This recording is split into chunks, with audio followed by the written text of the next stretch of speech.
Hello everybody, welcome to Pretty Good Gaming Podcast, episode number 16 of 2019. My name is Gareth Evans. I am joined by Mr. Henry Cooper. Hello, sir. You had no enthusiasm for that one. Normally you're my hype man. You're the girl in the bikini in the ring with the scorecards or the whatever, round cards. But however, the lights aren't on me today, so I was a little bit distracted by the fact that we are here sat in a dark room in the middle of Wales with no power in this building, hence the reason you can't see our beautiful faces on this podcast. Because we've had power, with like they're fixing some power line down the street or something, because we've only just had power for the last couple of years here in Wales.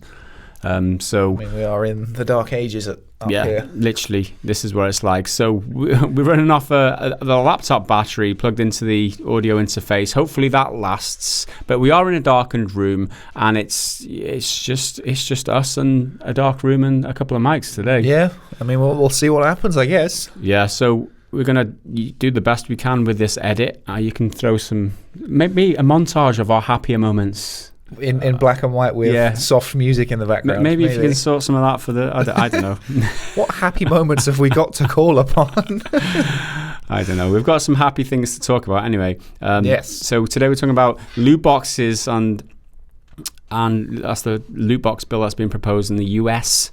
So that's something that we can get our teeth stuck into. A short bit on how Days Gone and so outselling God of War apparently in Japan. We're taking a look at the new XCOM game. John Wick game that's coming out. That was a genuine slip up. Yeah. We're going to take some questions from the Discord and the patrons as usual, and then we're going to head over to the YouTube comments and see what bullshit people have been commenting on our videos. So that is the running order for today. You have the timestamps down in the description of this video if you want to go and skip to the juiciest part or the bit that you're interested in. And with all that said and done, let's jump into the Lootbox Bill that's being proposed in the US. Yeah. So this is from a chap called Senator Josh Hawley. He's a Republican senator for the lovely state of Missouri. I don't really know anything about Missouri. Is that one of the swampy ones in the south where they're always fighting off the gators? Or is that it's Mississippi? It's a lot of S's, isn't it? No, that's for sure. It's in the middle. It's in the middle? It's in the middle somewhere. I'm struggling for internet here. See? We're interrupting your regularly scheduled gaming podcast for some American geography. It's south of Iowa, north of Arkansas. Obviously. Arkansas. Yeah. Yeah, however you say it. Anyway, so this guy is putting forward this bill called the Protecting Children from Abusive Games Act. Yes, that sounds good. It sounds very powerful and aggressive, but it's all about loot boxes. And the ban specifically will ban all loot boxes and microtransactions in games played by minors, and minors is a key part of it. Mm-hmm. It makes reference to games like Candy Crush, which is developed by King, I think it's King, and they're owned by Activision. And if you don't know what Candy Crush is, it's that one. Everyone knows what Candy Crush is, right? Yeah, it's that one with all the colours and line them up. Yeah, the sweets, and then they smash. It's so satisfying. And then you do like different lines. If you get 4 in a row, or 5, you get some sort of like chocolate cookie thing, and then it just smashes all the. There you go. You look at. I played Candy Crush a bit. I'm on a level over 2,000 now. I played it for literally years, and then I just like... Look at you, the fucking little mobile gamer. Never spent a penny. Well, I mean, that's good. The peak of my mobile gaming was Angry Birds, and that's about as far as it went. Angry Birds is cool. So it references that game and the $150 Luscious bundle, which kind of just gives you a load of bits and bobs in the game. Which is a microtransaction...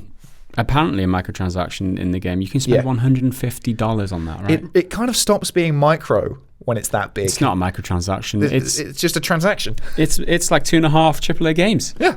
Fucking hell. For a mobile game, which it's just the same level. Yeah. If you get AAA games for $50, which, if you shop around, you could probably do that. 3 AAA games for this luscious bundle on Candy Crush. That's bullshit. That's obscene. That's what it is. So the quote here from, I believe it's their press release about the whole bill. When a game is designed for kids, game developers shouldn't be allowed to monetize addiction, which is That's a really good point. Like, turn a phrase for it. Monetizing addiction. Yeah. Because it's designed to keep you playing, but in order to keep playing, you got to pay. Yeah. And I think that's a really good way to kind of turn it. To phrase it. Another one here. And when kids play games designed for adults, they should be walled off from compulsive microtransactions. Game developers who knowingly exploit children should face legal consequences. And this is something that we've been saying for so long on this channel, and I've produced dedicated videos just to how much of an impact this is having on our kids, and it's just being ignored by authorities and whatever, and it's something that we should definitely to pay more attention to, and the fact that there's a legal person putting it in legal speak so that other legal people can understand what the problem is now. That's a win as far as I'm concerned, and it marks the first step towards eradicating this problem from the industry, because exploiting youngsters just for financial gain is so criminal. It's unheard of. And for the other people who are saying, it's only optional, the parents should be in charge, and all this bullshit. We'll get into that in a minute, because that's pretty much what the ASRB said. Yeah. But saying that, this dude, Senator Hawley, he posted a tweet, right, with the message. I'm going to read it out, right? And this is his direct quote, and I thought this was an awesome message. A loot box is where, in the midst of the game, the person who's playing the game, a child in this case, can pay additional money in order to get certain advantages within the game. It's sort of a hidden fee. These are games that are usually free, or purport to be free from or purport to be free, but then in the midst of the game, the companies say, well, listen, if you give us some money now, we'll give you some advantages in the game. And the point is to get the kids to keep playing, and also to be spending their parents' money. So the companies get two things out of it. They get more money, and they get kids addicted to the game. This needs to stop. They need to be upfront about what their games are actually doing, and they need to stop practices that intentionally exploit children. I think that's a point well made there. I think that was a very rousing kind of group of words in order to highlight this issue, because I think in the mainstream, people just don't realise that this is what's happening. Yeah. Even if this bill doesn't get passed or anything, it's a really good way to raise awareness of the conversation, particularly for parents, because people often say, oh, well, it's the parents' responsibility, the government should get involved, and we can talk about that a little bit more in a bit. And definitely parents do bear the responsibility, because it's their card and they are choosing to give the child access to it through their game system or whatever. But a lot of them just aren't informed enough, because gaming, it's still considered to be very niche among certain circles. They don't see the insane scale of it. Mm-hmm. And because gaming has got bigger and bigger and bigger, we need to be taking a more focused look at it and really putting it under the microscope. The same way the film industry had to evolve that way and had to be taken into account in terms of what people are watching and that sort of stuff, and putting in legislation for you need to be a certain age to view this. And that's one thing that was thrown around a bit a few months ago, was that the SRB are going to add a loot box, like a rating. Certifier, I think they call it, on the box. So you get like the fist for violence or whatever, and some swear words. So they were going to add the little gambling one for the loot boxes. Yeah, I mean, the problem is that they've been unregulated. It's been like a Wild West for so long. Yeah, and what they've done in games is they've just monetized it in whatever nefarious way that they've deemed fit, and nobody's taken a second glance. And it's only because of the outrage that was caused, primarily when the Battlefront 2 thing kicked off. There was such a big controversy around that everyone started raising eyebrows, and that's when the senator from Hawaii, I can't remember his name, he came out and made a video saying that it was a trap and all that, and it got a few headlines and that. But it's taken until now for actual things to start moving, as it were. And as you would expect, there has been a response from the ESRB, who are basically the ESRB are the people who represent the games industry, essentially. So it's like Activision, EA, and all the big companies. They pay this lobby group, ESRB, to fight their fight for them, right? So you can imagine what these bunch of cowards have got to say. And here was their statement in retaliation to what was said. Numerous countries, including Ireland, Germany, Sweden, Denmark, Australia, New Zealand, and the United Kingdom, determined that loot boxes do not constitute gambling. Now, that's all good and well, right? I'm stopping there just for now. It doesn't constitute gambling. Fair, okay? But is it having a detrimental effect on our children? And does it have the same psychological hooks and issues that gambling does? I mean, you take gambling out of the equation altogether. Don't stick that label on it. It does not matter. If it's causing problems with kids getting addicted to it, whether it's gambling or not, I don't give a fuck. But it might be detrimental, right? And that's the point. It's not gambling. Who gives a fuck, ESRB? Stop being a weasel. And you can't conclusively say it isn't, because there's plenty of conflicting sources. Some say it is under certain definitions, and some say it isn't under different definitions. Well, I think what the gambling authorities say is, well, it doesn't constitute gambling under our strict definition of what gambling is. That doesn't to say it's not harmful. It's not to say it's not harmful. That's exactly what they've said, and pretty much all of them. Australia, UK, for definite have said that. It doesn't mean it's not harmful, but under our strict definition of what gambling is, it doesn't constitute gambling. So, all right, ASOB, that's no defense whatsoever. Anyway, they carry on. We look forward to sharing with the Senator the tools and information the industry already provides that keeps the control of in-game spending in parents' hands. Again, you should blame the parents. It's like a smarmy way of saying, you should blame the parents. The parents blame. It's just come on. Washes their hands of any responsibility. It's like, you're a parent, you should be in charge of your kid. Blah, blah. I mean, yes, parents could be doing more, but you're in a position to be able to do more, so you should. Yeah, there's a responsibility here. There's a moral responsibility not to exploit children, right? And this is what they're doing. This is the bullshit that they come up with in order to sanction it. Yeah, it's like, I'm pointing a gun at the child, but it's your responsibility to stop me. It's not my responsibility to not shoot them. Like, parents already have the ability to limit or prohibit in-game purchases with easy-to-use parental controls. Well, okay, show us what them easy-to-use parental controls are. I would dispute that all day, because easy-to-use parental controls, most parents wouldn't even know that the kids are spending so much money on, or even if they did know they're spending so much money on these loot boxes and microtransactions, then maybe they don't know how addictive they could be. That's not easy to use. That's not full everything. It's not self-explanatory. So yeah, that's what they came up with saying. I thought there was a bigger quote than that, but no, that's what they said. They're basically blaming it on parents and saying that these. If you look in the dictionary, it says that gambling is one thing, and this harmful exploitation of children that we're doing in our industry is something completely different, so therefore it's okay. Fuck you, ASRB, and stop being a smarmy bunch of bitches. Do you reckon Randy Pitchford's definition of a microtransaction falls into this? Because he doesn't think cosmetic microtransactions are microtransactions. Yeah, I think that's the way they're getting away with it, isn't it? It's like, well, actually, let's have a look at the dictionary, or let's redefine the dictionary.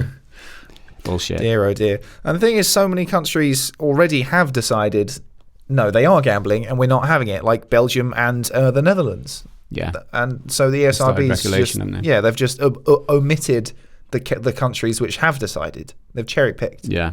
Yeah. So hopefully this is the first step to getting... I mean, I'm not very familiar with how the political system works in the US, if it works at all, right? But we don't know anything. Yeah, so these I don't know how these bills get passed or how they generate support. That's a couple of terms that I've heard, so I'm just regurgitating them essentially. But let's hope that this does go through and it gets written into the Constitution. I'm sure that's what happens. Yeah, that's my guess. Right. That's my guess of what happens. For those of you in the US who know more about the legal system and what steps are in future, do correct us in the comments, and let's hope that this is the beginning of this. One of the many dominoes that yet to fall in this story. So unless we have anything else to discuss, well, one thing I think is a good little caveat is that this, even if this does pass, excuse me, and it goes all the way through, it's not the end of loot boxes. It's just minors. So games aimed at minors, played by minors.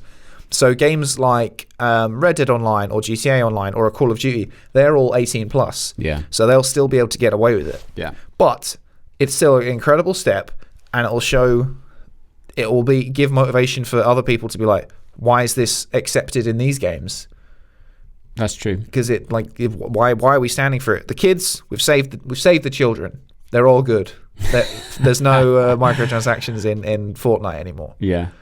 Well, I did see, and one argument put up is, what about free-to-play games that's how they make money, and it's not predatory? For instance, like a Warframe, which is often hailed for its microtransaction model because it is free-to-play and it's all the cosmetic-y stuff. Under this legislation, that would be outlawed. Well, I not for kids. For it'd be outlawed kids, to target kids. Yes. Right. So that model will have to change, even though it's not strictly speaking immoral in all cases. Yeah. So there's a bit of nuance to this bill. It's not black and white. Yeah, I mean, I think that's the biggest problem with the internet is that people are like, well, microtransactions are fine because this X, Y, and Z. Microtransactions aren't fine because X, Y, and Z. And it is black and white a lot of the time, whereas nuance is where the truth lies a lot of the time. And navigating between what is right and wrong in this case is going to take a lot of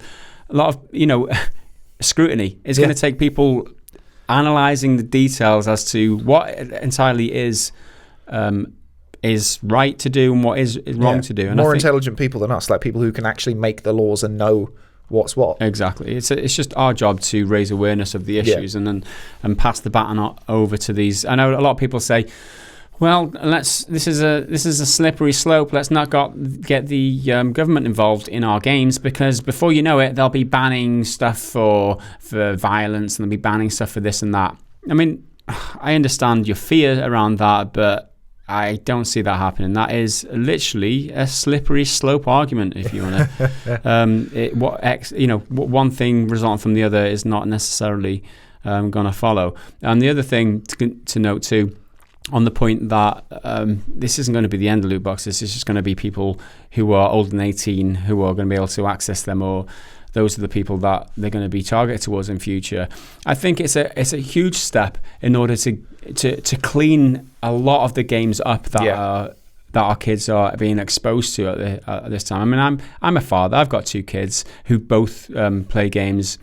They've got mobile games, they've got Nintendo Switches and that. They're fine on the Switches, obviously, because there's no microtransactions in them. But when they do play the mobile games, or like stuff like Roblox, for example, right? It's a free-to-play game, but there are microtransactions in there. And they're all like, oh, no, you can't continue until you wait this timer out, otherwise, or you can spend your money and access it now. It's those types of things that are being targeted with this bill. And I feel like when it gets passed, I think that all these games are going to have to make changes and kill the loot boxes in their games, because they're not targeted at plus 18 gamers. We talked about Red Dead Redemption. They're going to be fine as they are because they're not targeted at kids. However, there's so many games that are targeted at kids that do exploit the loot boxes and microtransactions business model that are going to die from not having anybody play them if they stick an 18 plus sticker on them. So they're going to have to change, and that's the point.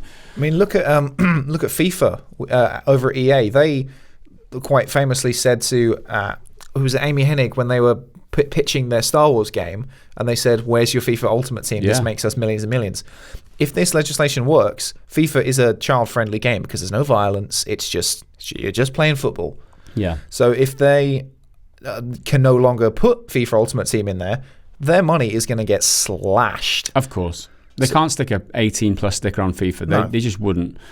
And because they're not the ones who decide what age rating it is. Yeah. It'll be a ESRB. So then it's like, well, we either kneel and get rid of the loot boxes and everyone can play the game, but we might not make as much money because we don't have the loot boxes with the ultimate card packs. Yeah. Or we make it 18 and massively restrict our demographic. Yeah, my fear is that games like FIFA will get kind of let off the hook. Yeah. Because just simply for the fact that, we discussed there's going to be nuances and exactly what is harmful for kids and what exactly isn't in terms of microtransactions and loot boxes. I mean, one person's opinion, like mine, for example, is that you can just wipe them clear of all games that are targeted at minors, and that's going to do enough. Whereas there's going to be an argument on the other side saying, well, this isn't as bad as these other games, therefore we can get away with it in this game, like FIFA or whatever. And that's the fear, is that they don't blanket ban them. They just let too many games off, and they get slipped through the cracks, as it were. Yeah, the terminology will be changed. It'll be, this is called a loot box, but this one isn't called a loot box. Yeah, it's like a treasure crate or something. And so it doesn't qualify technically. So there you have it. Loot boxes are in the process of being killed, as well as microtransactions are being targeted as well. That's the biggest shocker, isn't it? It's like loot boxes, you can get that, but this guy's going after microtransactions too. He's got some balls, man. I'm feeling it.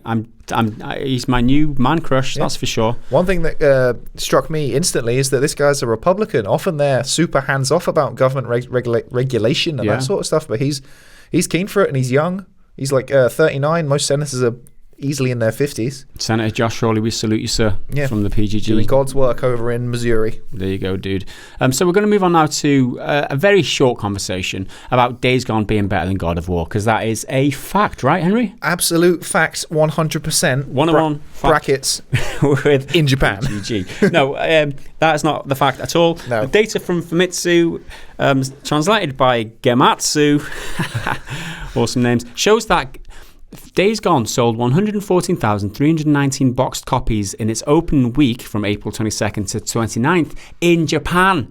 What's that? Well, game box copies don't mean anything. It's all about digital these days. But if you compare that to last year, when God of War only sold, according to Push Square, 46,091 copies in its opening week. I mean, we are further down the track of changing to the digital. It's almost a year since God of War was released. It should be more digital than the industry should have veered a little bit more towards digital than box copies. However, more than twice, around 2.5 the amount of copies sold of Days Gone than God of War last year. And God of War, obviously, Game of the Year, multiple accolades, hailed as one of the best games of the generation. And Days Gone smashed it in Japan. Which is really surprising, because generally you think of RPGs doing well in Japan, not necessarily Western ones at all, because obviously JRPGs are their own thing, but kind of fantastical worlds with lots going on. So I feel like God of War's style, set in Norse mythology, lends itself a bit more to their traditional game genres. But then Days Gone, that's a way more typically Western game. It's open world. You've got your gruff white male protagonist. Well, I don't know. I think I don't know anything about Japan and its culture and what it and how it responds to things like Western mythology. But you've got to think part of that is the reason, right? I mean, it is God of War. You can't subtract the mythology from that game. It's so deep and set into the game, right? And as part of buying that game, you've got to enter. Oh my God, the lights have just come on. We've got power. Right, I'll hold this thought. We'll be back with cameras in a few seconds. I'm so excited. Just a sec. Hold that thought. And we are back. And this time we do have power, and we have light, and we have everything that we normally have. I've entered the 21st century up here in North Wales. Yeah, for a short while. We don't know how long it's going to last. I mean, it might be a couple of days, but we've been saved by the Lord of Light, Azor Ahai himself, right? That's the promise. Well, the Lord of Light is God, and Azor Ahai is the promised one. Yeah, right? He's the Jesus, the prophet guy. That's it, isn't it? But he's definitely not Prophet. Jon Snow, right, anymore. No spoilers here, though. No spoilers. We're not going to go into the God of War. God of War. Yeah, the Azor Ahai is in God of War. Fuck this whole thing up. Anyway, what were we talking about, Henry? Something about God of War doing better than Days Gone in Japan. Yeah, and I was trying to make a point that maybe it's because the Japanese don't identify with Western mythology as much as they identify with the post-apocalyptical zombie space genre. I can't think of any off the top of my head, but I'm pretty sure there's several like Japanese zombie apocalypse horror films that are pretty popular. So I guess they're just more into that genre. Yeah, that's it. But we have been playing a lot of God of War since we did our video on it. The other one, Days Gone. Fuck. It was a lot better with the lights out. Oh, I'll tell you. It was a lot better than that. Days Gone. We've played more Days Gone, haven't we? Just ignore us. Yeah. We've played more Days Gone, haven't we? And we're still really enjoying it. So what is the problem with these reviewers, man? Why have they totally panned it? Like, I don't get it. Well, yeah, man. Like, I guess you just gotta. I mean, they're all different people, right? They're all gonna have different contextual things, and a lot of them were like the 7s and 8s. I'm much more lenient on because I'm like, okay. I think 72, where it stands on Metacritic right now. Personally, I feel like that's a bit low. I don't think it would quite tip into the 8. But that's mainly because of performance issues. Yeah. Everything else I'm really enjoying. But I'd say if I want to get really very specific, somewhere like 7.5, 7.8, something like that. Well, I would say a little bit higher than that. But some of the criticisms that I've got for it, not taking anything away from it, I'm really enjoying it. I'm playing it for like 2 hours per night. And, totally different to how a reviewer would play it. A reviewer might play it for like 8 hours solid for a couple of days in a row or even longer than that, because they need to get the review out. I'm playing it casually, a couple of hours per night, really enjoying it. I really look forward to getting back to it. That's it, and that's the way to enjoy it. Like you allow your brain to rest in between sessions, and you can appreciate, like, you can look forward to it. Anticipation. There's a lot to look forward to, and of the critiques that I do have of it, I think some of the characters could be better realized. As in, like, there's one mission that's specific, that's really good because you're traveling with a character and you get to learn about the history between you and the character, and all right, there's a bit of action scene where there's combat and that, and you defend in this area, and then you travel back with this character. No spoilers, obviously, but that was really good mission, and it kind of highlights how unconnected you feel to the other missions a little bit. Yeah, like they could have written the missions a little bit better. Yeah, and like they're fun, but it's some of them do feel a bit like you're going here, you're doing a thing, and you're coming back. Yeah, it's not like, why am I doing this? Yeah. Why is it this person is asking me to do it? Yeah, but then in cutscenes and stuff, I think the characters they're great. Yeah, like, they're all.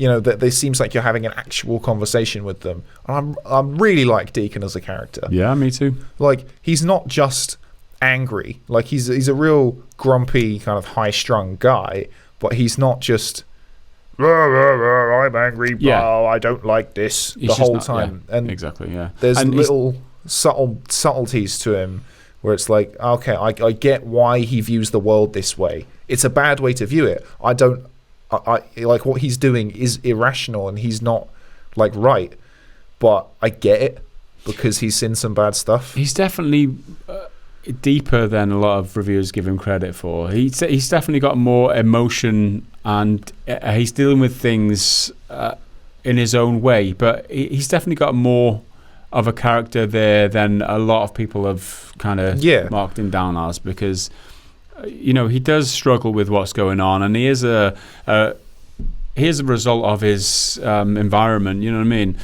Yeah, and you learn that there's more to him than just, he was a biker. Like, you get little hints of his life before being a biker and joining the MC, and then how important that is to him, and why he still wears his biker cut. Yeah. And I would owe a lot of that to Sam Witwer's performance, because he's done video games before, because he was Starkiller in The Force Unleashed, but that nowhere near as deep or as big a part. Yeah, and I think he's really good at not saying things. Yeah, like he'll translate what he's feeling with a look, and especially in a video game. In a movie, it's one thing, but in a video game where it's not a real person, like it's based on his face, but it's not real eyes looking at you. I think they've done a really good job. Yeah, I think it's cool. And for the other criticism, which is, the shooting isn't fun, a lot of people still say that, and I'm like, for fuck's sake. Sorry about the swearing, but this is it's nothing that couldn't be solved with a mouse and keyboard. It is nothing that a controller is not the problem for. Like, it's all because you're shooting like this. Like, if that isn't a problem to be aiming, then it's the game. It's not the game. Mouse and keyboard would fix it. It's because you've been forced to play on a stupid controller, which is the worst way to shoot a gun. Yes, I'm playing my PC Master Race card on this one, but I can assure you it would be 100% better. There's like, all the problems would be gone if you could use a mouse and keyboard, right? Days gone. Right. All the problems would be gone. Blame it on the PlayStation controller. Blame it on the fact they don't have mouse and keyboard support. Blame it on the fact that you're a console scrub. I've gone too far there. Blame it on the Boogie. No, Boogie, you don't blame it on him. Well, yeah. He's got good teeth now. Good smile. Yeah. I think the shooting at the beginning, part of the reason it's a bit naff is because your guns suck. But then as soon as you get to like a level 2 in the camps, you can immediately buy a better one, and it's just so much better. And there's some people saying that it's unfulfilling to use your gun. You're better off using melee. I mean, you just suck at aiming. It must be that, because I'm getting satisfaction out of it, and I suck at aiming because I'm a mouse and keyboard player. I can get a decent satisfaction out of using those guns, those weapons with my controller. And if I can do that, then maybe you're just doing something wrong, because I'll be the first one to say that aiming with a controller sucks, because it does, right? But that's just because it's a controller, not because Days Gone is bad. Exactly. And I would say the shooting is good, with the caveat, now I've got better guns. Yeah. So like, I can be, taking out a group, and the gun will be like a decent enough assault rifle, and I can just double tap everyone, and it's super efficient. It's like a John Wick, like pat pat pat pat pat, and everyone's dead, and then grab the guy at the end and smash his ugly face in with a bat with nails in it. There you go. What more do you want? That is some more short impressions of what we think of Days Gone. And speaking of John Wick, I thought that'd be a real nice little segue. Seamless little segue. It's no accident. John Wick. There is a new game in development, right? And it was launched to a very head-scratchy trailer. Yeah, a little bit. There was like, what? This is what? John Wick? What game is this, right? And the reason is, if you've watched the trailer, it doesn't look like what you would expect from a John Wick game. Because why? John Wick action movie, right?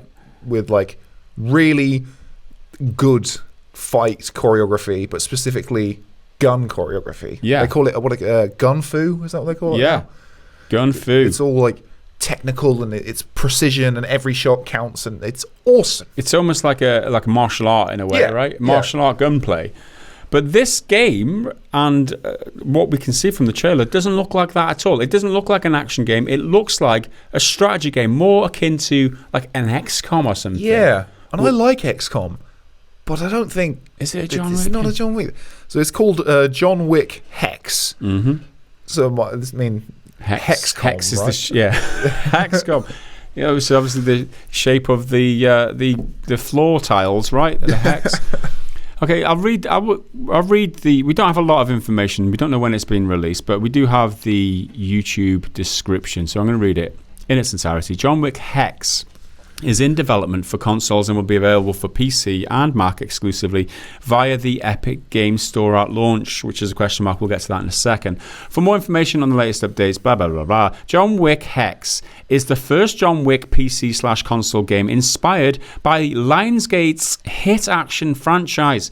From acclaimed game director Mike Bithell, obviously there's some games listed here. Volume, Thomas Was Alone, and Subsurface Circular. I think I recognize Thomas Was Alone, but the rest, I don't know. Maybe I'm just being naive. I don't know them. John Wick Hex is a fast-paced, action-oriented strategy game that makes you think and strike like the professional hitman. So, some good words there. A fast-paced, action-oriented strategy game. Action-oriented, it didn't look like that, but I'll get into that in just a sec. Created in close cooperation with the creative teams behind the films, John Wick Hex is fight choreographed chess brought to life as a video game, capturing the series' signature gun fu style while expanding its story universe. Players must choose every action and attack they make while considering their immediate cost and consequences. Every move in John Wick Hex feels like a scene from the movies, and every fight contributes to your progress on the job and requires precise strategic thinking. Perform well and progress in the main story mode, which features an original story created for the game. To unlock new weapons, suit options, and locations, each weapon changes up the tactics you'll use and the manner in which you'll play. Ammo is finite and realistically simulated, so your reloads make the most of your weapons you scavenge on the job. John Wick Hex complements the style of the films with unique graphic noir art design and features, I got to think French, and features the world-class voice talents of Ian McShane. I mean, Ian McShane's a dude. I mean, he's not Keanu. Lance Reddick, I mean, he's in fucking everything. Yeah. So, amongst its stellar cast, more to be revealed later. So, a couple of things to discuss here, right? You look at the game, it looks like XCOM. However, if you slow down that footage, it doesn't show a lot of gameplay, right? If you slow it down, I'm thinking they might get away with gameplay that's more similar to Super Hot. Yeah. Because it doesn't look like the action pauses unless you pause, right? So let me just explain how Super Hot works, right? It's a first-person action fighting game, shooting game, but the crux of it is that time doesn't pass unless you move, right? So time stops still if you stop still. So whenever you press on either buttons or move your gun or anything, time progresses. And in that way, because it's a first-person shooter, you can plan your moves and strategically assess the situation and think about what your next move is going to be. You can see the bullets flying towards you slowly, and you can dive out the way and take guns off enemies and stuff like that. And in that way, it's kind of a fusion of genres between like the first-person shooter genre and a strategy game. And that's why Super Hot did so well. It did super hot, if you can use that as a term. So the fact that they've called this and they've described it as a fast-paced, action-oriented strategy game gives me at least some hope that it will be like Super Hot. Now, that moment I'm showing you there, right? Yeah. That it seems like everything stops, but as soon as you click the button to choose what you're doing, things move slow. Things begin to move slowly. So I'm hoping that's what it's like, and it's not like a turn-based thing, because it didn't say anywhere that it's a turn-based thing. That was our first impression, though, right? Yeah, and I wonder if you've got like a timer, like you only get a few seconds to react and pick your move, like if you want to shoot him or melee him or whatever. We just don't know enough. That would work, right? Yeah, I reckon so. But because XCOM, it's all you control your group of people, and you got to like flank and use different weapons and different character strengths and stuff. But I don't think that style really lends itself to John Wick as a character, because he's a solo guy. He's going through quickly, dispatching people. Yeah. Now, this trailer has 147,000 views as of recording, 1,500 upvotes, and 704 downvotes. So half as many downvotes almost as there is upvotes. And now, part of that is going to be because it's Epic Games Store at launch. So it's gone exclusive to Epic Games, which you can see why they're probably going to get a chunk of money for it. And the be going to Steam at some point, but obviously they face the wrath of the PC Steam install base, really. But some of that is due to the fact I think they might have messed up with what exactly this game is. I don't know. The problem is we just don't know enough about how the action works in the game yet. Because if it is like XCOM, who wants that? Yeah, like if you want XCOM, you've got XCOM. Yeah. I think if it isn't what we hope it is, my biggest problem is that it's almost a waste of the John Wick license. Yeah. Because it means we won't get the really tight choreographed shooting John Wick experience. But I'm keen for them to try something. I'm keen for them to try something new and experiment with the license. Yeah, it is an indie game. The movie franchise, there's a new movie coming out next week, John Wick 3, right? Yeah. It's out in a week's time. And that is huge. Like, it's one of the most acclaimed action movies franchises anywhere. I'd put it right up there with like the original Die Hard. Like, I think it's the best action movie of the generation. So what they're doing with it, there's still a question over that yet. We need to see it in more detail. I mean, our first impressions was, what the hell is this strategy game? Yeah, right. And then you look at the trailer a little bit more detail, and then you listen to the terminology. There's still some hope that there might be some sort of interesting gameplay mechanics in there. And I quite like the art style because it's quite like comic-y. And the movies, while obviously live action, do have a graphic novel noir style feel to them. So I think doing the game in that style does fit quite nicely, like thematically. But again, once we see some proper gameplay, we'll really get a feel of it. Because if it's you walk into a room and then you sit there, you pick your move and it's really slow, that's just gonna break the John Wick experience. Hopefully, but it could be really good. It could be good. It looks interesting, that's for sure. Yeah, absolutely. We're keeping an eye out on that. And that is the end of our discussions for today. We are going to move on next to the Discord questions. Now, the questions that are posed on Discord are... Discord is our community that the patrons can access, right? So if you are a fan of our channel and you want to get into the Patreon Discord channel, sorry, my brain's taking a bit of a dump right now, head over to patreon.com/prettygoodgaming. You can get access to the Patreon Discord when you can participate in the conversations that we have. You can post questions for the podcast, as well as get access to the awesome Awful Dad Jokes channel. Awesome Awful Dad Jokes channel. We should rename it that, right? Yeah, that's the balance. The awesome. It's just as bad as it is good. As well as there are other Patreon rewards if you want to go and check them out. Patreon.com/prettygoodgaming. And thank you everyone who makes the choice of supporting our content, because without you guys we wouldn't be able to do it. So let's head over to our first Patreon question. Let's have a look. Now, who is it? I think you are a new poster, I believe, to the questions, which is good, because as much as I love your questions, Metal Shark, you're really carrying the flag for the team, and we want to diversify, get some new in. Although this week you've sent more than I've ever seen before, but we'll get to that. This is from David. Yeah, okay, Arhi David. Arhi David. Gaz, what do you think about this conspiracy theory? Now, there's a little graphic which we'll whack up on the thing. And it's essentially that the Sonic the Hedgehog movie was deliberately made badly with a horrendous look for Sonic, so that they could then come and play the hero and be like, oh, we're listening to the fans, we're going to fix it, and they're going to release the real Sonic all along.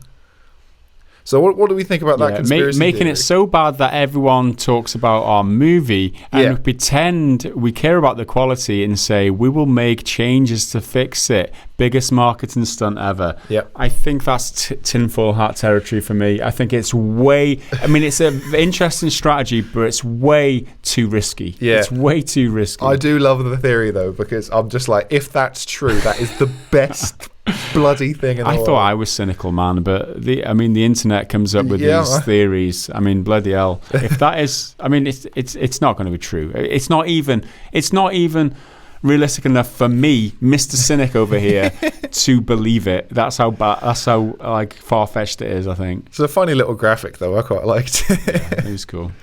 Anyway, next up. Speaking of Metal Shark, we have a handful of questions from Metal Shark, and I promise other people will get a go because there are 4 further questions after Metal Sharks. But first, there's some good questions this week.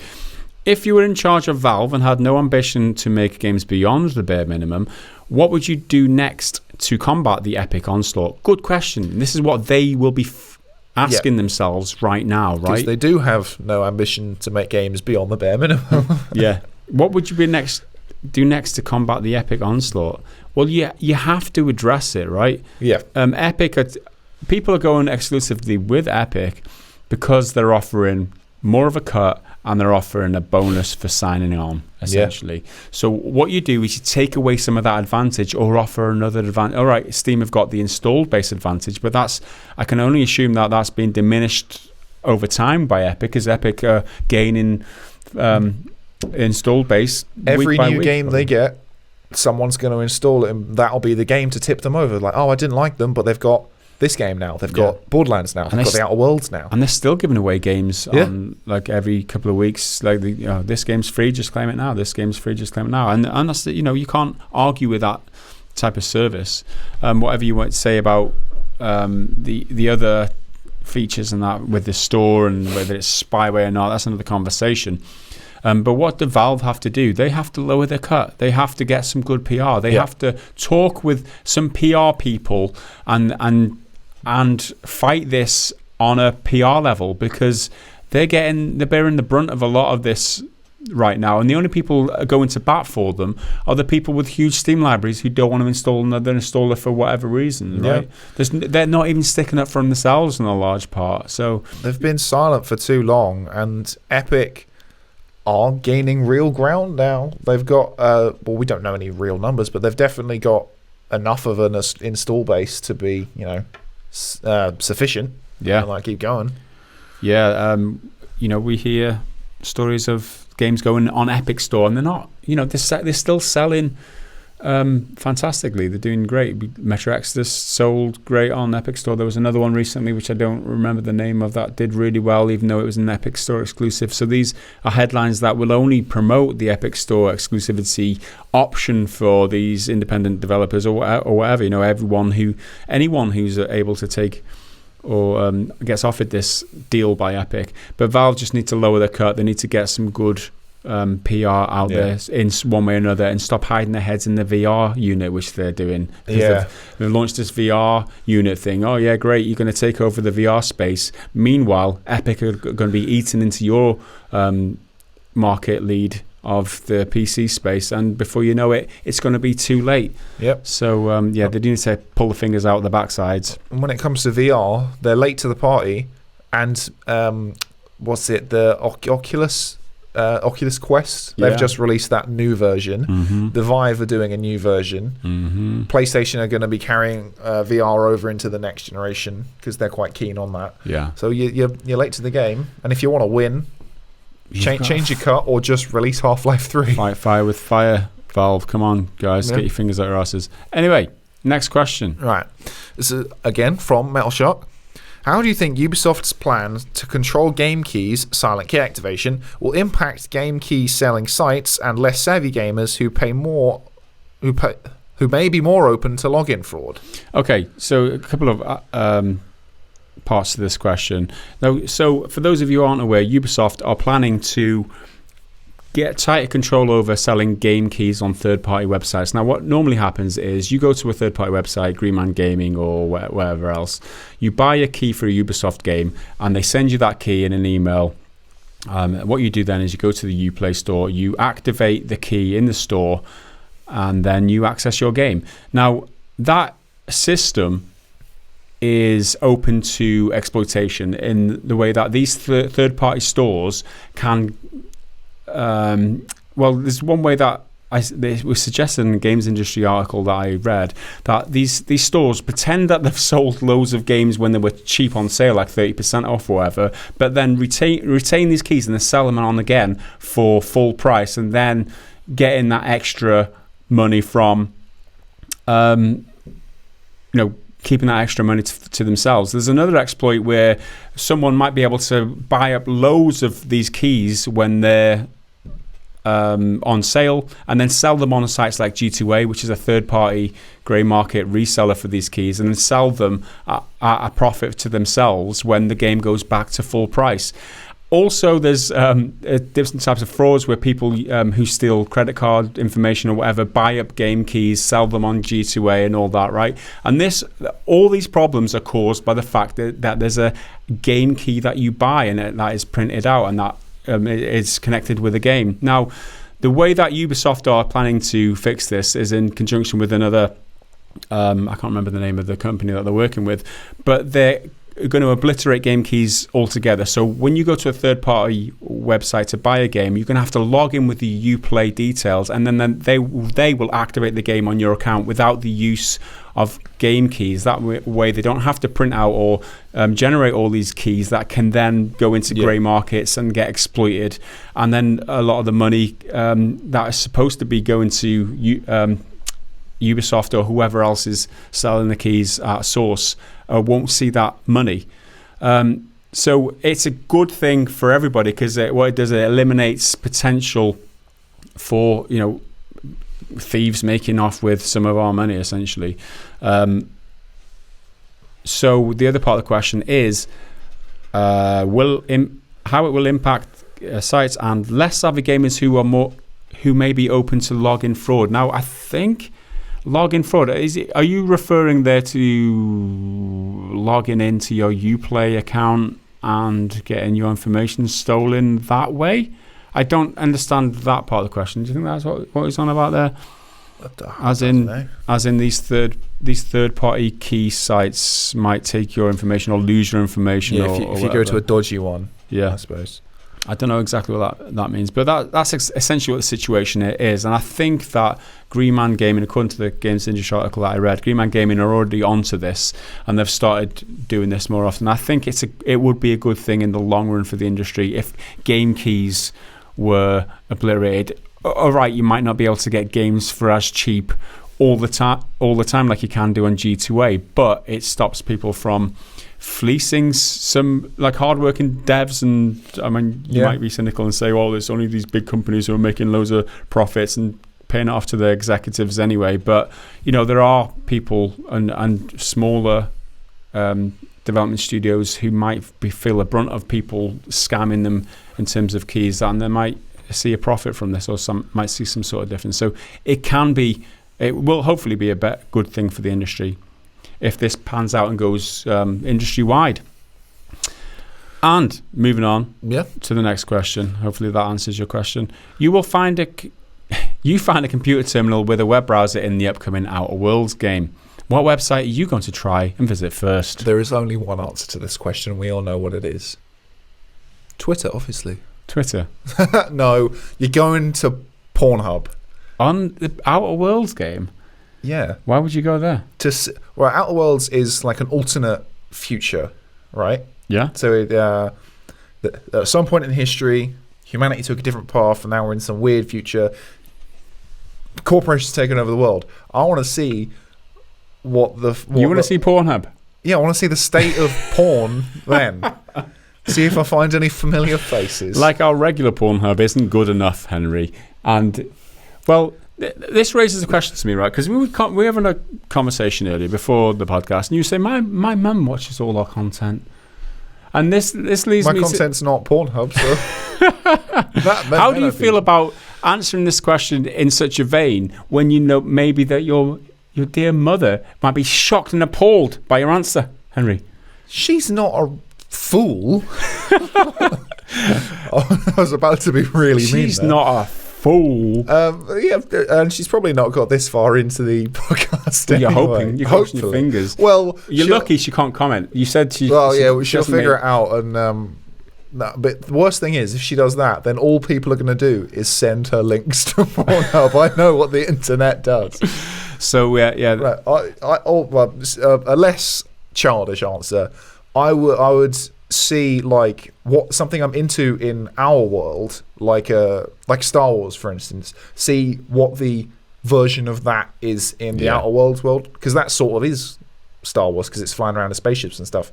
I'd see what their big, massive pop culture phenomenons are. Yeah, well, congratulations on that answer and for changing the subject so quickly there, Henry. You did a good one.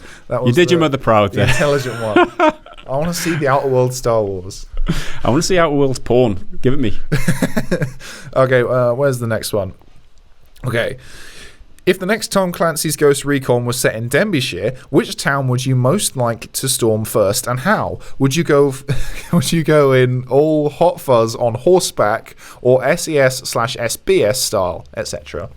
So you're gonna go in with 1,000,000 guns strapped to your body, and just take the piss, or are you going to go super tactical and go by the dead of night covered in war paint? The first question is where you go in, and it has to be Rill, right? There's so many villains in Rill that deserve to be taken down. I would say that's the natural.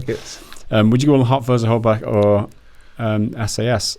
Go on sheep's back, right? Ha, Welsh joke, classic, easy. Lol, meh. I don't know. You've just got to go all guns blazing, right? You got to cleanse. I mean, it's only Rill. They're not really going to be able to put up much of a fight. You got to cleanse those streets. The other answer would be like, there's so many awesome castles around North Wales, and unfortunately, Conway Castle is not in Denbighshire. It's just outside, but that's the best castle around here. Denby Castle's awesome. Rutland Castle's pretty awesome too. Ruthin Castle isn't really a castle; it's just more like a stately home, and they just called it a castle because it was a big building. And get the tourists in. Yeah, Bodlewithen Castle is the same kind of thing again. Yeah, it's a castle. Honestly, it never saw a bloody spear or a sort of fortress. Yeah, nobody ever fought in Bodlewithen Castle, but yeah, the castles would be a good place. Yeah, for sure. I love castles. I always think, because I live in Chester, and it's got in the town there's a big Roman ancient wall going pretty much all the way around. So I think that's a really solid place if the zombies start taking over the world, because you've already got a big old wall. Fortifications. Just fill in the bits with the gates, just set up some spikes and barbed wire and stuff. Job's a good one. Laughing. So there you go. Talking of castles and sieges and stuff, we can't really talk about Game of Thrones, right? Oh, yeah, probably. Well, there's a Game of Thrones related question later, so we'll get to that.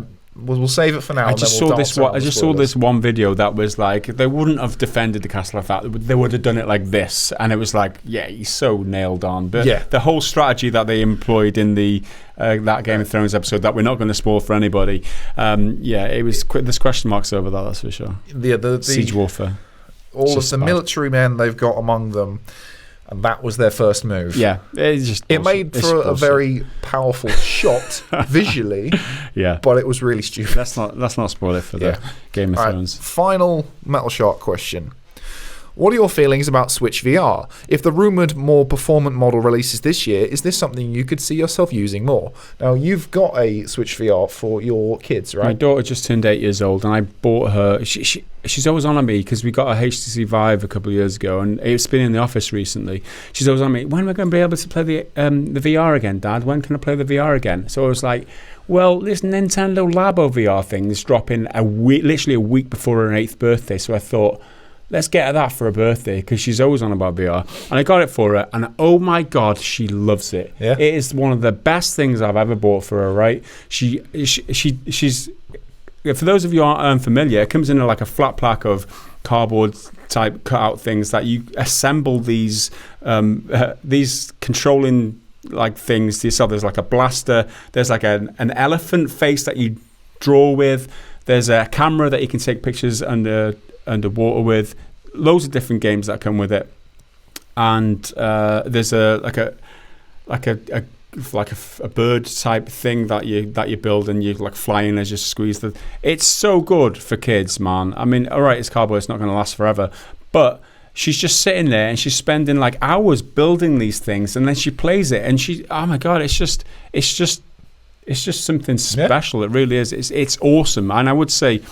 The fact, what you do, you just slip in, you take off the controllers, you slip it into the front of the thing, and you hold it to your face. There's nothing that straps. Yeah, straps to your face, and there's no headphones or anything like that. So it's easy to pull off and then interact with what's around you, your family, whatever, and then put straight back on, and then you're back in a VR world. And I think that as a VR enthusiast, you might not like that idea, but for kids, something to be able to jump in and jump out of, a very flexible way to interact with VR, I think it's ideal, and I think it's awesome. And it's not for people like me, and it's not for VR enthusiasts. I've got an HTC Vive in there, and if I want to play VR, then I'll go and do that. Yeah. But the fact that they've targeted it at kids, again, it's another win for Nintendo. I can't praise them enough, and the designs and the engineers that must have designed all those things that you build. Oh my God, they're geniuses, man. When you're putting it together with your own hands, you can appreciate how much, how clever these dudes have put that together. I can't say enough good things about it. If you've got a kid who's interested in VR and they've got a Switch, oh my God, you need to get them the Nintendo VR. Yeah. I would have loved Labo as a kid. Me too. Even the regular Labo, not even the VR one. That would have been awesome. So there you go. Yeah. So that is it for our numerous Metal Shark questions. Thanks, dude. Appreciate them. Good questions this week. Yeah. So next up, Cloney99. Okay, so this is our it's our new adopted theme for the viewers' question. It's Shag, Marry or Kill, started by DK Colley. Shout out to you, dude. But Cloney this week has put one forth. When I thought I'd join in. Okay, so went with an Assassin's Creed theme. So we've got 3 protagonists from Assassin's Creed, or 3 characters from Assassin's Creed that we have to either shag, marry, or kill. So first up, we've got Evie Fry, protagonist from Assassin's Creed Syndicate, Cassandra of Sparta, protagonist of Assassin's Creed Odyssey, and then Claudia Auditore, sister of Ezio from Assassin's Creed 2, the one you leave in the, quoting from Wikipedia, city's most popular brothel. That's what brothers do, right? See you later, sis. Here's a whorehouse. Okay, Henry, you're up here, dude. Yeah, you always make me do it. So, I've played Assassin's Creed Syndicate and 2, but not Odyssey, so I haven't played the new one. But looking at these pictures that I've got in front of me, I reckon marry Evie Fry. Yeah. Because I feel like she's English, she's from London. She's Can your speed, right? Well, I'm not from London, but, close enough. Close enough? She's a sophisticated woman. She's really smart. So I feel like we'd, have some good conversations, and we'll be a good couple, to live together forever and ever and be all lovely.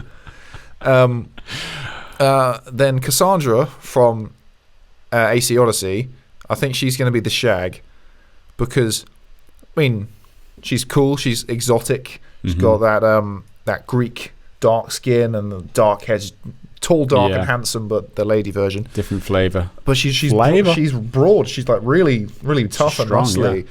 She'll look after you. So exactly. So I feel like because my masculinity is so fragile, there's no way I could be with her for an extended period of time. It's like, you're way more tough than I am. She's going to be firm though, right? Oh, she's going to give you a run for your money. And she's like the daughter of Leonidas, and he's toughest guy around. There you go. So, and Claudia Auditore, she's going to have to be killed because gonorrhea, isn't it? She's knocking about in a brothel. What you choose to do with your line of work is cool, but probably not going to go near you in terms of the intimate bits and bobs. Yeah. Thanks for your answer there, Henry. That's very, very sterling work there, sir. I'm going to have to disagree with you on this one. Ooh. I'm going to go with shag Claudia because if she's worked in a brothel, she knows what she's doing, right? Oh, well, she might have just been like the one who cleans up, changes the bedding. She's not going to be shy then, is she? Bar. She's not going to be shy. Well, true. But she's not necessarily going to be able to put a quality performance in. Well, that's your assumption. Yeah. I'm going with my own assumption, which is she's a woman of the world. She is Italian, so she can make some real good pasta and some pizza. I'm sold. It's good stuff. There you go. So I'm gonna choose Claudia to be my shag. I'm going to kill Evie. Yeah, because she's just boring, isn't she? Nothing for you. Yeah, she's just a boring English lady. She is a bit basic, but she's not as exciting. Yeah, She's not as exciting as the other two, let's be honest. So yeah, Cassandra will be my Mary, because you said what, Leonardo is a dad, right? Yeah. Nobody'd fuck with that family, man. True. You marry into that family, you're set for life. Especially since her dad's a hard ass, she's a fucking hard ass, and she's probably got a really hard, firm ass, right? And that is the kind of ass that you want to ride until you die. Therefore, I'm marrying Cassandra. End of.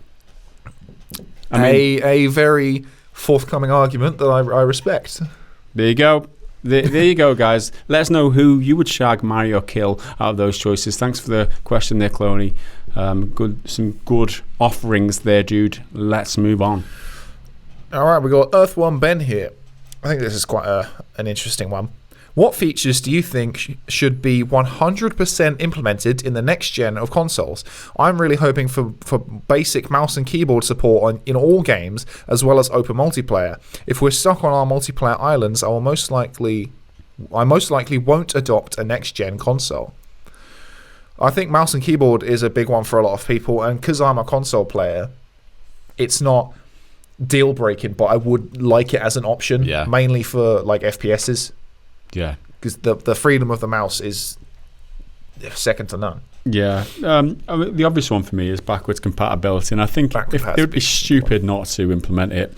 I think there's already rumblings that the PS5 will have backwards compatibility, because that's one of the biggest unique selling points that the Xbox currently has over the PlayStation 5. So if Sony can eliminate that feature from Xbox's arsenal for in that sense, then they can even the playing field, or just make their product better. Well, it means you hit the ground running with so many games already available, because they've had such a strong few years.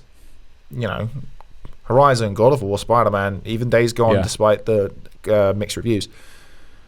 Those games brought over to PS5, it's like, boom, there you go. Yeah. There's a lot of really good stuff. And whatever, and if you think that they didn't want to do it, maybe they didn't want to do it for the last generation because there was games like Last of Us that they were like, hang on a minute, we can do a remaster and we can cash in again on this game. And if that's what they were thinking, then there's no reason to be shy of doing remasters, because the industry has trended towards lots of remasters coming out and being able to cash in on already established games that you just repackage and make them better for the next consoles. I mean, it doesn't make sense not to. And I think there's all rumors of games like Last of Us 2, Death Stranding, and Ghost of Tsushima being a cross-platform game, so it's going to be on 4 and 5. Yeah. I can't think of any features really. I mean, mouse and keyboard is, it's a big one in terms of shooting games. I would 100% use a mouse and keyboard. It might quieten those critics of Days Gone. I think open multiplayer is a good one. Like, I'm not a massive multiplayer player, but crossplay just seems like such a no-brainer to me, and it's something even as a kid, and I had to explain it to like my mum and stuff. Like, what? But he's got that machine. Why can't you play together? I'm like, well, it just doesn't work like that. I was like, well, why not? I don't know. It's stupid. Yeah. But like, just play together. Yeah. So play nice. Be one. Good question, Earthwind Ben. Thank you very much. And is it my turn to read? Yeah, I believe so. Let's move on. Tons asks, so the Game of Thrones Trainwreck finale is almost upon us. Let's pause there one sec, right? Game of Thrones Trainwreck finale is quite strong words. Do we think it's going to be a train wreck? So, because that's a legitimate question right now. There's only 2 episodes left, and we're not going to spoil anything from what's been seen. These are just our thoughts on how it's going to pan out. Yeah. Well, see, the Long Night, the episode, the Battle of Winterfell. Okay, you're already spoiling it. I mean, everyone already knows that's what it. I mean, it's called that. Okay, beware. There might be spoilers in the next 5 to 10 minutes. If you are a Game of Thrones fanny, just beware, right? Because one of the worst things in the world has been spoiled for a game. So, warning right now. Yeah. We're talking about Game of Thrones. You might be spoiled something. If you're susceptible to being pissed off by being spoiled, then just skip forward. Okay. That episode is, I'm not going to talk about it in detail, but a lot of people are super mixed on it. Like, loads of people saying it's a terrible episode. And saying that, I think I object to it being called a bad episode because it was entertaining. It was visual spectacle, really good piece of like filmmaking. But narratively and in terms of character, I was let down. Yeah.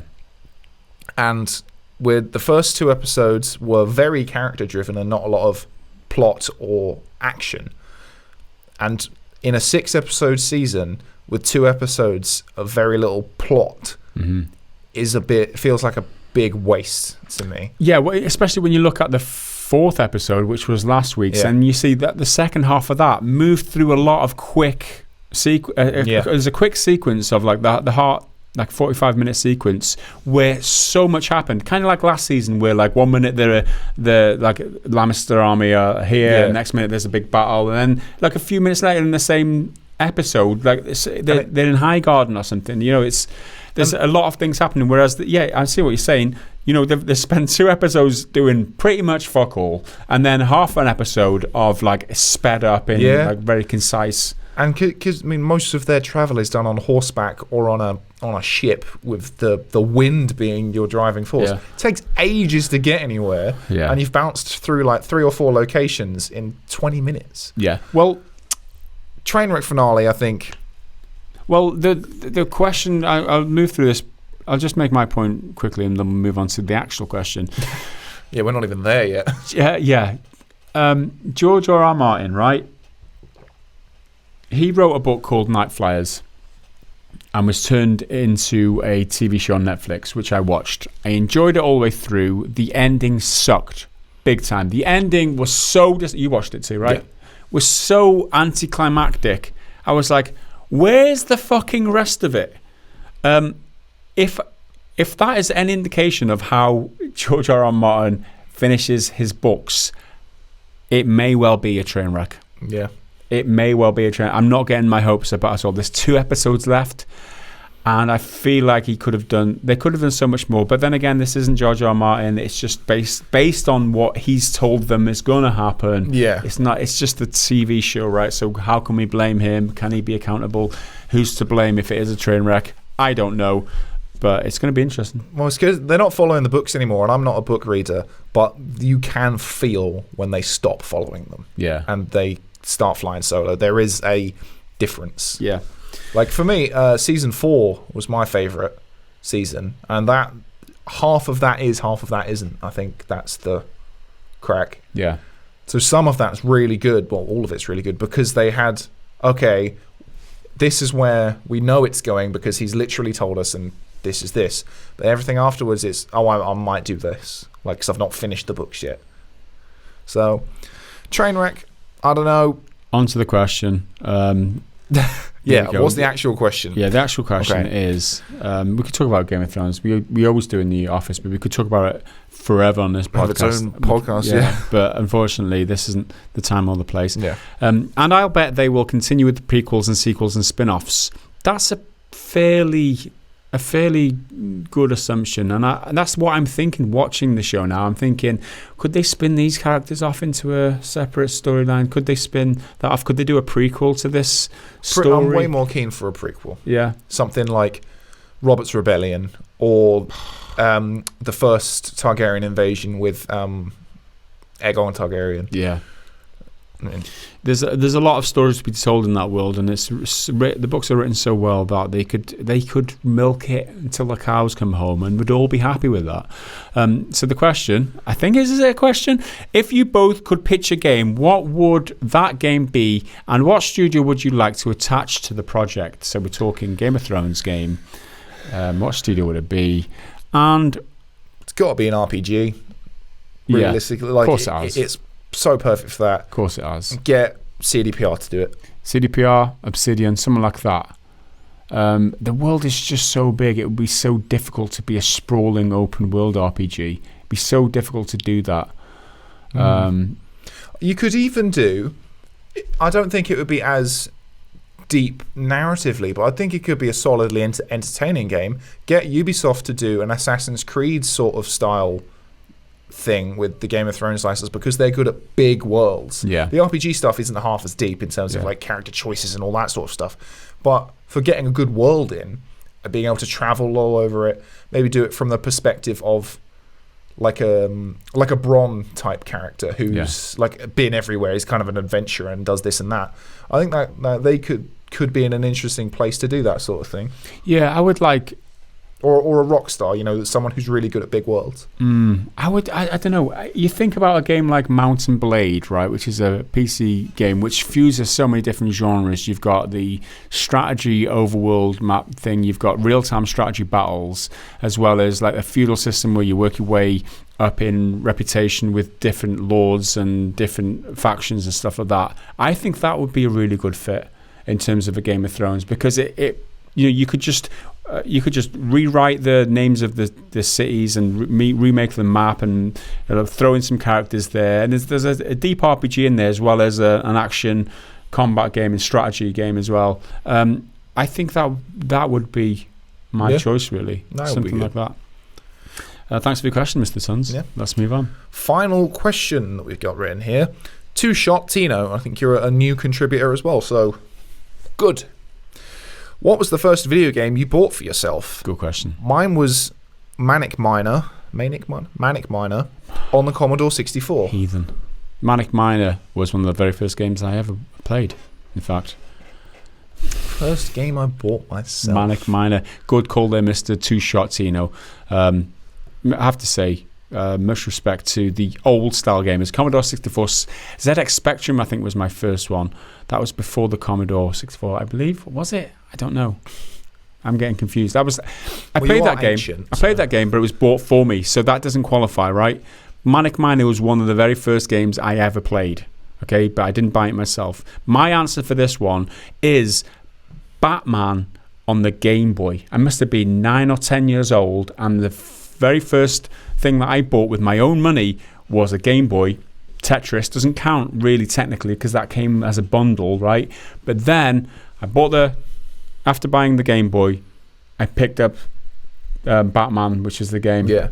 And that qualifies as the very first game that I bought personally myself. So mine, it's probably, see, I had two older brothers, so they often had games on PS1, so I just usually would play those. But I bought for half for myself when I was a kid. So my birthday's quite close to Christmas, so it was birthday / Christmas present, and I contributed all my pocket money to it. And we got a GameCube, and with that came Mario Kart Double Dash. So if we're not counting the games that came with it, that's definitely there, and I love that game so much.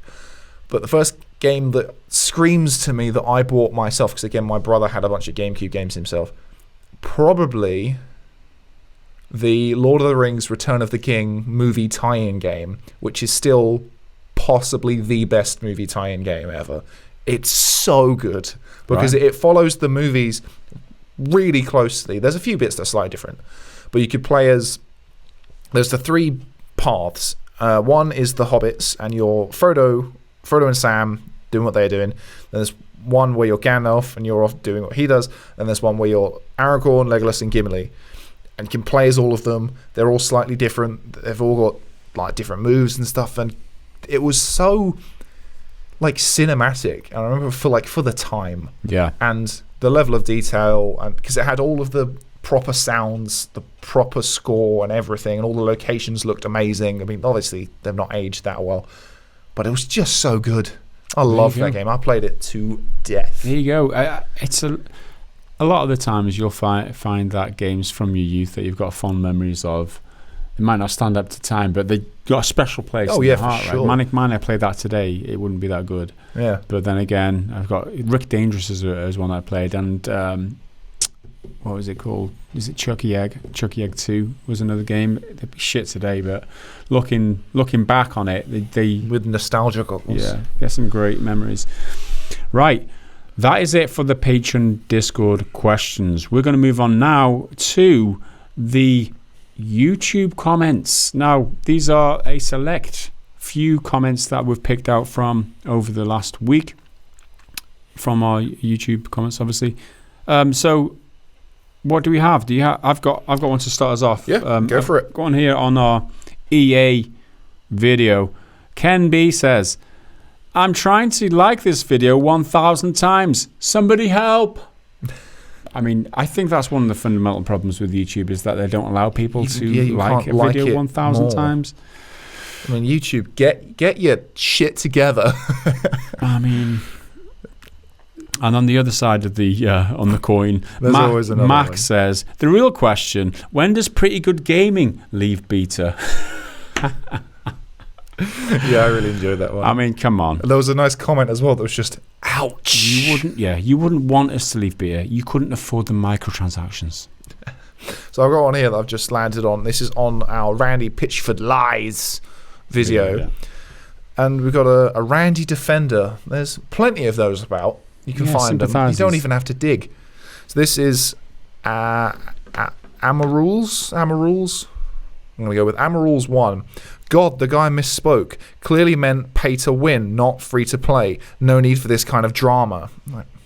Well, yes, there is need for He's this kind of on drama. stage in front of loads of people saying a word that he knew he would get a reaction out of and a cheer, which it did, and then going back on it and convincing himself that he didn't lie. Because I think that's the heart of it for him, is he genuinely doesn't believe he lied. And not only that, he doubles down on it. That's the problem for me, is that if he did misspeak, fine, come up and say, well, I'm sorry, I wasn't meant to say it like that. What I meant to say was like this. But he didn't do that at all. He said, how dare you fuck me on this games industry, Game Informer. How dare you it's obvious that I meant this and not that. No, it wasn't obvious, because that's why people got confused. Yeah. And it's only drama because he's making it into a fucking drama and he's trying to pass off bullshit as truth. And swearing at Eurogamer on... No, not Eurogamer, Game Informer on Twitter. I'm like, you're a professional, industry professional in the games industry. So-called. And you're swearing at publications on Twitter. Yeah, I mean, this is just another one of those comments which is, I like this game, therefore I don't agree. Yeah, I like this game, therefore I don't agree. That's essentially, there's so many of the comments that are like that. So. A lot of people kind of said, oh, well, the other guy could have stopped him because Randy's on stage with someone else right next to him. But it's like, what's that guy going to do? He's standing next to the CEO of the company he works for. He's not just going to cut across, snatch the mic off his face and be like, actually, that's a lie. Actually, like, what was he going to do? Well, he was the guy who actually had an interview with... Yeah, with the Games Industry Biz. Yeah, afterwards, and said, well, when we say no microtransactions, what we actually mean is that there's microtransactions, but in this way, not in the way that you don't like microtransactions. You can sort of see it in the moment. He shoots him a bit of a look and then just sort of starts clapping. Okay, have you got one? I've got a message here that says, from Snidebark, what's wrong with games as a service? Apex Legends is a good example of games as a service revenue model to fund a free-to-play game. Are we saying that the games as a service revenue model is always bad, or that it is bad only in games that are, and I didn't click read more, that are premium, I guess he means there. What is wrong with games as a service? I mean, no, we're not tying all games as a service in together. We're talking about that specifically in the EA discussion that we did on Wednesday, where we talked about games as a service, specifically in Anthem failing for them, and that they've got to rethink how they're going to do it in future. It didn't work for them in Anthem because people are paying for this product that isn't even finished when you publish it, and then the way that they're supporting it in future, having paid that $60 or whatever, they expect you to buy microtransactions in order to keep the development team employed, or keep money coming in order to keep paying them in order to produce content for you. I mean, that is bullshit, right? If you're selling a game and then selling microtransactions on afterwards, I mean, for God's sake, just make the game feature complete to begin with, and then try all that shady shit. So, I mean, they failed on so many points with Apex. With Anthem. Apex is fine. It's free. It's take it or leave it. In terms of, if you don't like microtransactions in games, you can just walk. There's no investment at all. But the least that you expect when you put $60 down is a playable, functional game, which they didn't get with Anthem. So there is a difference between free-to-play games as a service and premium games as a service, because they try and have their cake and eat it in premium games as a service, and it's just not working for them. Yeah. Games as a service can work as long as the service itself is good. Yeah. And not full of shit. Exactly. Yeah. So I've got a little one here, which I was going to reply to in the moment, but just sort of didn't. So just didn't. It's on last week's podcast, I believe, and it's from Kurt Jones saying, saw Henry at the View Cinema today, didn't realise you were that local. And I thought, what does it mean? Then realised, yeah, I was there at the cinema. In Chester? In Cheshire Oaks. Cheshire Oaks, in Ellesmere Port. Good old Ellesmere Port. It's a really good cinema there. Yeah, man, like you should...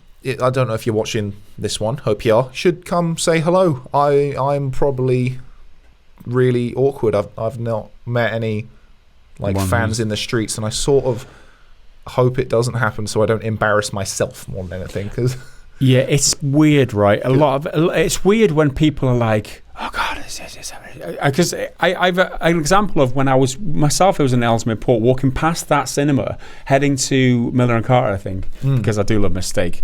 I was heading to the restaurant, right, and there was like a group of brash lads. Well, I was with my family, my wife and 2 kids, walking past, right, just quietly, whatever, minding my own business. And there was 3 lads, and then one glanced at me, turned to the other, "Oh God, there's that guy from YouTube or whatever." And I was like, he's just totally clocked me. And then he just walks off, and all his mates look at me. Yeah. I'm like, this is so weird. It's like this. I'm looking at all these random strangers, and who knows who I am? Yeah, because I don't know who knows me. But then again, I don't know any of them, and it's a very strange, surreal feeling, and I'm not comfortable with it. I'll be honest. I would much rather someone come up and say, "You're that guy off the internet, aren't you? Oh, hiya, guys, nice to meet you." Yeah. That'd be so much easier than have people talk about you behind your back as you're passing them. It's like, oh man, that's so weird. I'll never get used to that. That's crazy. Yeah, I was with my girlfriend at the time as well. So then when I read this comment, I was running through my head like, she would have friggin' hated it. She would have just been like, what are you doing? How's he getting all this attention? Yeah, right. He's nothing special. Exactly. It's just like, you just make friggin' YouTube videos, dude. What's happening? Let's just go see Avengers. She doesn't appreciate you, man. She doesn't. Welcome to the harsh reality of being a YouTuber. It's not all. It's not all rock and roll. Daisies. Do we have much more? We're running out of tape. Oh, I've got a good one somewhere if I can track it down. We're on the dregs of tape now because it was really funny.